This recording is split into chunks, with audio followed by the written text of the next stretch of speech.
آپ کو پتہ ہونا چاہیے کلاس کی ٹائمنگز کا۔ سر عاصم نے اپنے کوٹ کا بٹن بند کیا۔ سر میں ہانیہ کو ڈھونڈنے چلی گئی تھی۔ سر قسم سے پورا کالج گواہ ہے کہ یہ ایک پل یہاں ہوتی ہے تو دوسرے پر وہاں۔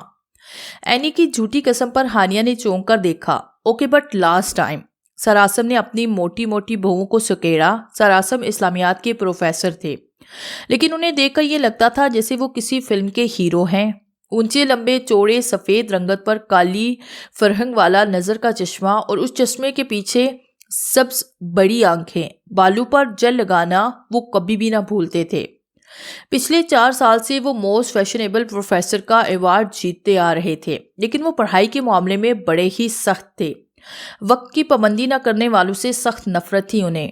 حیا سینہ تان کر لڑنے میں نہیں بلکہ نیچی نگاہوں میں ہوتی ہے۔ سر عاصم نے پینسل کو ہاتھ میں گھماتے ہوئے کہا، اور اگر کوئی لڑکا بدتمیزی کرے تو اس نازک حالات میں شرم و حیا کو کیسے سنبھالا جائے؟ لاسٹ ٹیکسٹ کے سوال ابھرا تھا تو سر عاصم مسکرا دیے۔ ثانیہ، ہر فساد کی کوئی نہ کوئی جڑ ہوتی ہے۔ کوئی لڑکا بلا وجہ کسی لڑکی کو نہیں چھیڑتا، اس کا مطلب ہے سر کہ آپ ان لڑکوں کی حمایت کر رہے ہیں۔ لاسٹ ٹیکسٹ کا سوال جوں کا دوں تھا۔ ہرگز نہیں۔ فرض کرے کہ جیسا آپ سوچتی ہیں اگر ویسی ہی ذہنیت میری بھی ہو تو ہم دونوں میں معاملات بڑھیں گے۔ بالکل ایسے ہی گلی کوچوں میں پھرنے والے لڑکے صرف انہی کی طرف اٹریکٹ ہوتے ہیں جن میں اٹریکشن ملتی ہے۔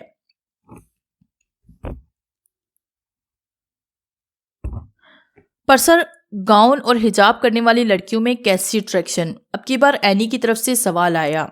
اس سوال کا جواب تو آپ کو خود دینا چاہیے۔ آج کل پردے کو اسلام سے زیادہ فیشن کے اصولوں پر چلایا جا رہا ہے۔ ایسے پردے کا کیا فائدہ جو صرف نام کا ہو؟ ہانیہ جو کب سے زمین کو تکے جا رہی تھی، سر عاصم کی بات کو سن کر چونک گئی۔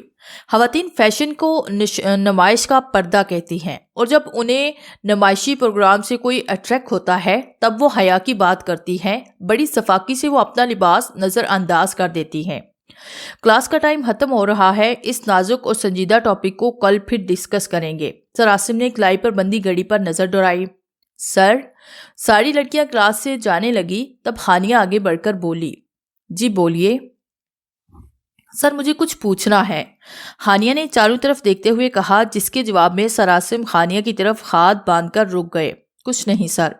ہانیہ نے بیگ کندھے پر لٹکایا اور اینی کے ساتھ چل پڑے۔ سر عاصم سمجھ گئے تھے کہ وہ اینی کی موجودگی سے مطمئن نہیں تھی۔ کالج کی چھٹی ہوتے ہی لڑکیاں اپنے اپنے گھروں کو چلی گئی۔ آج ابا جان کسی ضروری کام کے سلسلے میں شہر سے باہر گئے ہوئے تھے، اس لیے ہانیہ ٹیکسی یا رکشے کے انتظار میں گیٹ کے پاس ہی کھڑی ہو گئی۔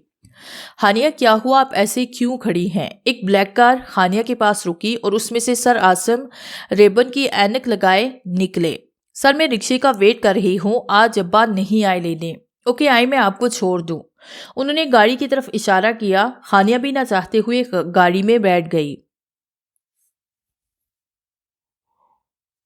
ساتھ ہی اپنا ایڈریس سمجھانے لگی۔ اب کچھ کہنا چاہتی تھی۔ سر عاصم نے گاڑی سٹارٹ کرتے ہوئے پوچھا، سر، اگر کوئی شخص اپنی غلطی کسی دوسرے پر ڈالے اور بعد میں اسے احساس ہو جائے کہ وہ اپنی غلطی کا کفارہ کیسے ادا کرے؟ ہانیہ نے حلامے گھڑتے ہوئے کہا، ڈائریکٹلی یا انڈائریکٹلی اس سے معافی مانگنی چاہیے اور سب کے سامنے اپنی غلطی کا اعتراف کیا جائے۔ پر اگر وہ مر گیا ہو تب؟ ہانیہ نے سر عاصم کی طرف دیکھ کر پوچھا اور سر عاصم نے حیرت سے اس کی طرف دیکھا۔ ارے ٹریفک جام، اف چلے میں شارٹ کٹ سے لے جاتا ہوں۔ سر عاصم نے سڑک پر لگی گاڑیوں کی قطار دیکھ کر گاڑی کو یو ٹرن دیا اور تنگ تنگ گلیاں پار کرنے لگے۔ گاڑی بڑی مشکل سے چل رہی تھی۔ سڑک بہت خراب ہے، لگتا ہے ٹائر بدلنا پڑے گا۔ گاڑی ایک جھٹکے سے رکی تو سر عاصم نے کھڑکی سے باہر جھانک کر ٹائر کا جائزہ لیا۔ ہانیہ، اب گاڑی میں بیٹھیے، میں کہیں سے پانی لے کر آتا ہوں۔ سر عاصم نے گاڑی سے موبائل فون نکال کر جیب میں رکھا اور پانی کی تلاش میں نکل پڑے۔ ہانیہ، باہر آؤ۔ وہی نادیدہ سرگوشیاں پھر سے سنائی دی۔ ہانیہ نے گھبرا کر چاروں طرف دیکھا۔ وہ اپنے بچاؤ کی غرض سے گاڑی سے باہر نکلی۔ یہ تو وہی جگہ ہے، میں اس محلے میں کیسے پہنچی؟ ہانیہ نے تھوک نکلتے ہوئے پوچھا۔ گڈ مارننگ میڈم، آپ کا 100 روپے کا نوٹ گر گیا تھا، بڑی ہمت آ گئی۔ اس طرح کی ملی جلی آوازیں ہانیہ کا دماغ پھاڑ رہی تھی۔ ہانیہ نے سر پر دوڑ لگا دی، لیکن حیرت کے مارے اس کی آنکھیں پتھرا گئی۔ اتنا دوڑنے کے باوجود آخر میں وہ اسی نکڑ پر رکتی جہاں سے وہ بھاگ رہی تھی۔ اس تھپڑ کا بدلہ تو میں تم سے لے کر رہوں گا، ایسی موت آئے گی تمہیں جو تم سوچ بھی نہیں سکتی۔ ہانیہ، میرا وعدہ ہے تم سے، تمہاری اذیت کے آگے ہر اذیت پھیکی پڑ جائے گی۔ خدا کی لاٹھی بے آواز ہے ہانیہ، دردناک موت مرو گی۔ تم دنیا کے سامنے تماشا بنو گی، ویسے ہی جیسے تم نے مجھے بنایا۔ وہ آوازیں ہانیہ کی جان نکال رہی تھی۔ آتے جاتے لوگ اسے پاگل سمجھ کر نظر انداز کرنے لگے اور کچھ اس کی ویڈیو بنانے لگے۔ ہانیہ اپنے کان نوچنے لگی، وہ اپنے ناخنوں سے اپنے کانوں کو جیسے اکھاڑنے لگی۔ وہ ان آوازوں سے دور جانا چاہتی تھی۔ ہانیہ کے بال ٹوٹ کر اس کے ناخنوں میں پھنستے گئے، وہ بری طرح سے نڈال ہو گئی تھی، اس کا چہرہ خون میں لت پت تھا۔ ہانیہ، کیا ہوا ہے آپ کو؟ ہانیہ، ہوش کریں۔ سر عاصم نے ہانیہ کو دیکھا تو دوڑ کر اس کے پاس آئے، بمشکل اسے کار میں بٹھایا اور ہاسپٹل کی طرف گاڑی دوڑا دی۔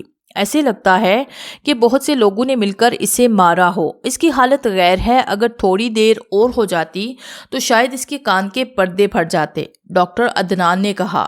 یار عدنان، میں تو خود پریشان ہوں۔ عاصم، یہ ٹوٹلی پولیس کیس ہے، تم بچ کر رہنا۔ اس کی حالت سے مجھے خوف آ گیا تھا، اس کے ناخنوں میں اس کے کانوں کا گوشت ارسا ہوا ہے، بڑی ہی دردناک کنڈیشن ہے۔ عاصم، کہیں یہ لڑکی؟ عدنان اٹھ کر عاصم کے پاس بیٹھ گیا اور بات ادھوری رہ گئی۔ اچھا، میں اس سے مل کر آتا ہوں۔ عاصم نے کرسی کھسکائی اور باہر چلا گیا۔ زخم بہت گہرا ہے، ڈاکٹر نے کہا ہے کہ آپ کو کم سے کم 1 ہفتے کا ریسٹ کرنا چاہیے۔ آپ فکر نہ کریں، میں کالج سے آپ کی چھٹیاں لے دوں گا، آپ کو شام تک ڈسچارج کیا جائے گا۔ سر عاصم نے جواب کے لیے ہانیہ کی طرف دیکھا، مگر وہ تو نہ جانے کب سے چھت کو تکے جا رہی تھی۔ سلا، آپ کا بھائی آج ایک لڑکی کو ہاسپٹل لایا تھا، کہہ رہا تھا عدنان اسے جلدی ٹھیک کرو، میں نے اسے نکاح کرنا ہے۔ عدنان نے ایک زوردار کہکہا لگایا اور عاصم کی طرف دیکھا جو پانی ناک میں جانے کی وجہ سے کھانسی جا رہا تھا۔ اچھا، اتنی جلدی ہے شادی کی؟ عاصم، اگر اتنی ہی جلدی تھی تو آج آتے ہوئے اسے بھی لے کر آنا تھا، اپنی دلہن بنا کے۔ سلا نے چائے کے کپ میز پر رکھتے ہوئے کہا۔ اپی، عدنان مذاق کر رہا ہے۔ عاصم نے عدنان کو کوہنی ماری۔ ہانیہ اٹھو۔ سرگوشی سے ہانیہ اٹھ بیٹھی۔ پورے کمرے میں اندھیرا تھا، شاید بجلی والوں کی بہتر کارکردگی مہربانی کے لائٹ چلی گئی تھی۔ ہانیہ نے بالوں کو کیچر میں قید کیا اور سائڈ ٹیبل پر ہاتھ مارنے لگی۔ وہ اپنا موبائل فون تلاش کر رہی تھی، ہاتھ مارتے مارتے پٹخ کی آواز آئی، شاید موبائل فون نیچے گر گیا تھا۔ وہ بیڈ پر بیٹھی بیٹھی نیچے کی طرف جھکی۔ بیڈ کے نیچے سفید کفن میں لپٹی، شانوں پر کالے سیاہ بال بکھرائے، وہ لال لال آنکھوں سے ہانیہ کو دیکھ رہی تھی۔ ہانیہ نے جیسے ہی اسے دیکھا اس کی چیخ نکل گئی۔ ہانیہ کے چیختے ہی وہ فوراً غائب ہو گئی۔ ہانیہ نے ڈرتے ڈرتے آنکھیں کھولی تو کمرے میں مکمل طور پر سناٹا تھا۔ اچانک اسے کنڈی کی آواز آئی، جیسے کسی نے کنڈی لگائی ہو۔ وہ چاروں طرف آنکھیں پھاڑے دیکھنے کی ناکام کوشش کرنے لگی۔ ہانیہ، اس سرگوشی کے ساتھ کفن میں لپٹی وہ لڑکی پھر نمودار ہوئی۔ حیرت کی بات تو یہ تھی کہ کمرے میں اندھیرا ہونے کے باوجود وہ بالکل صاف دکھائی دے رہی تھی۔ مجھے معاف کر دو، میں مجبور تھی، مجھے چھوڑ دو۔ ہانیہ رونے لگی۔ اس لڑکی نے اپنے بازو لمبے کیے اور ہانیہ کے دونوں ہاتھ اس کی کمر پر باندھ دیے۔ بیڈ کے نیچے سے ایک زنجیر نکلی اور ہانیہ کے پیروں سے لپٹ گئی۔ مارنا چاہتی ہو مجھے؟ مارو، میں بھی مرنا چاہتی ہوں، نکلنا چاہتی ہوں اس اذیت سے، مارو مجھے۔ ہانیہ چیخ چیخ کر اس لڑکی سے کہہ رہی تھی، جبکہ وہ لڑکی سرخ انگارہ آنکھوں سے ہانیہ کو گھور رہی تھی۔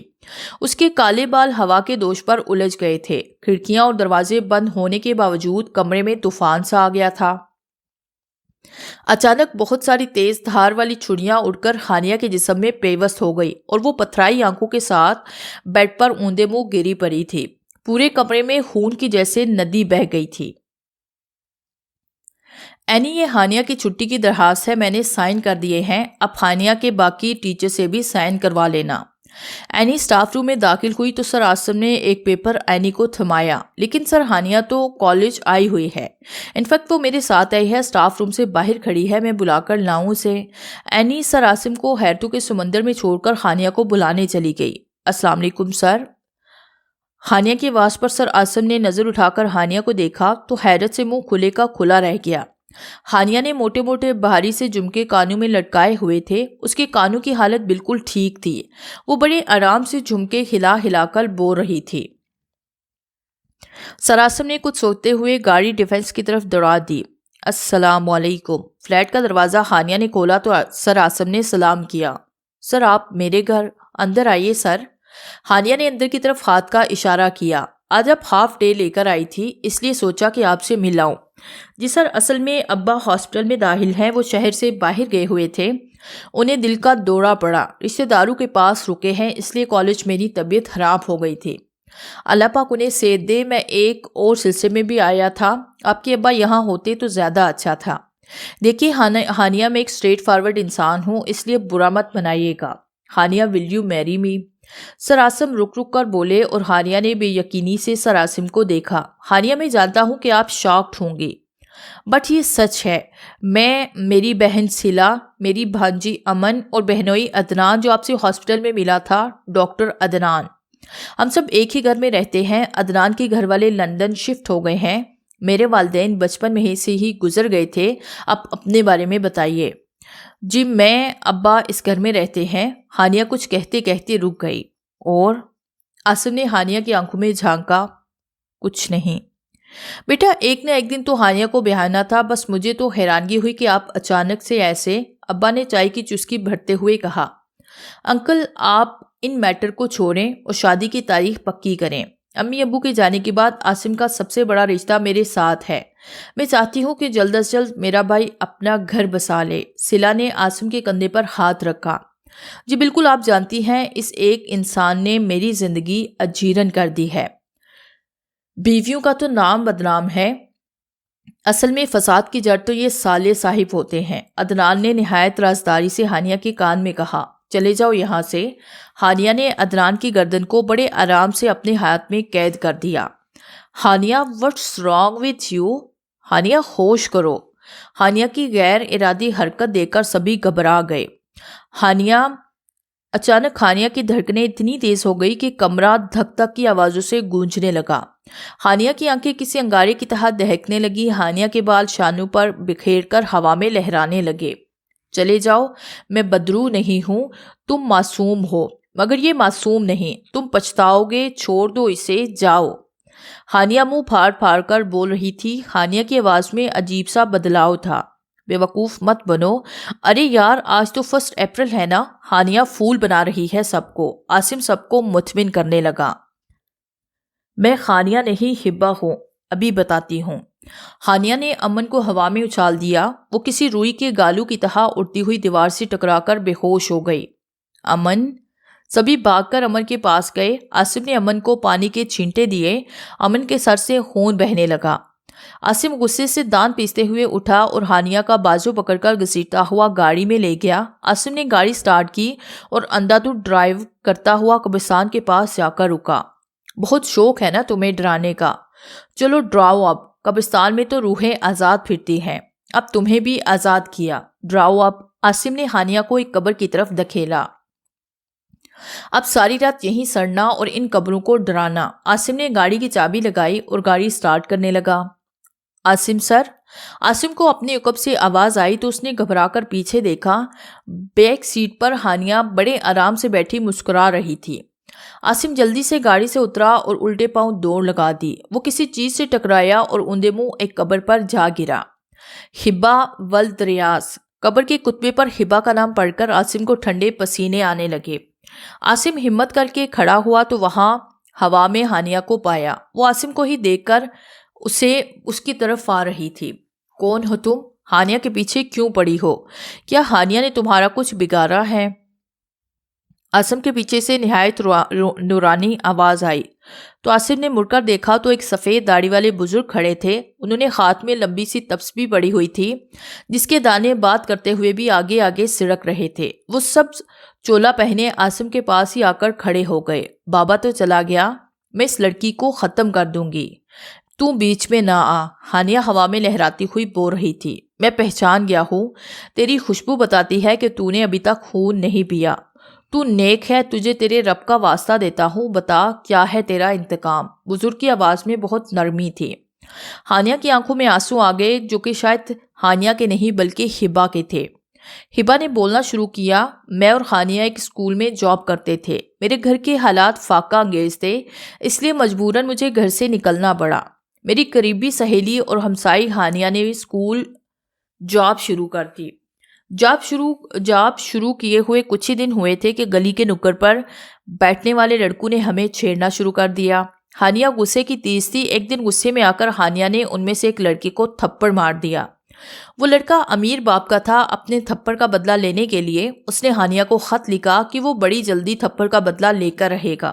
ہانیہ نے مجھے نہیں بتایا۔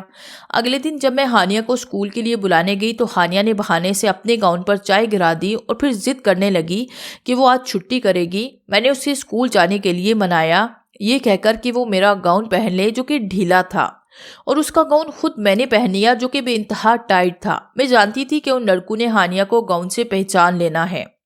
جب اسکول سے چھٹی ہوئی تو ان لڑکوں نے مجھے ہانیہ سمجھ کر اغوا کیا۔ بعد میں جب انہیں پتا چلا کہ میں ہانیہ نہیں بلکہ ہبا ہوں تو انہوں نے مجھے پولیس کے حوالے کر دیا کہ میں جان بوجھ کر اغوا ہوئی تھی۔